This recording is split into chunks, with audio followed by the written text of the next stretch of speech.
Magandang gabi po sa inyong lahat. At ito po yung healthy reading natin for June 23rd and June 24th. So, ito yon, di ba? Sa healthy reading, general reading po ito. At sa lahat ho nang nag-chat sa akin na nagpahula, tapos nagkatotoo, and then kabado na ulit magpahula.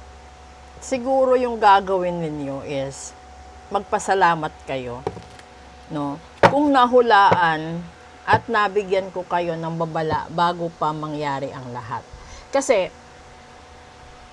mas ikakasama ng loob mo kung hindi mo alam ahead of time ang mangyayari. Dahil pagsisisihan mo, di ba? So, sa gustong magpa-book ng full private reading, message na po kayo. Sa gusto pong magpa-ritual, message na din po kayo. At susubukan po natin magkaroon ng live sa darating na Martes ng gabi. Okay? So, kuha muna tayo dito ng isa at ito yung healthy reading natin. That is the Eight of Pentacles, di ba? Ito yung panahon na tutok na tutok ka sa pera, sa trabaho mo, sa source of income mo.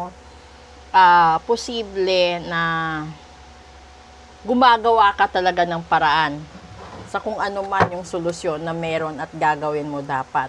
Kasi kaka-umpisa lang ng pasukan, di ba? Alam naman natin, maraming gastusin, maraming alalahanin, pabaon, ganon-ganon. So, ito yung isa sa pinaka-simple na sakit ng tao, ang stress, no?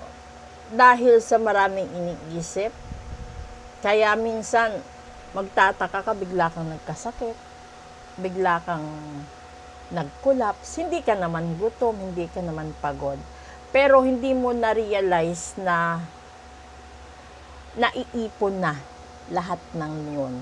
At yung sinasabi ko ay tungkol lang po yan sa natural na pamamaraan. Hindi po kasama yung mga ritual na pinabarang ka, pinakulam ka, no?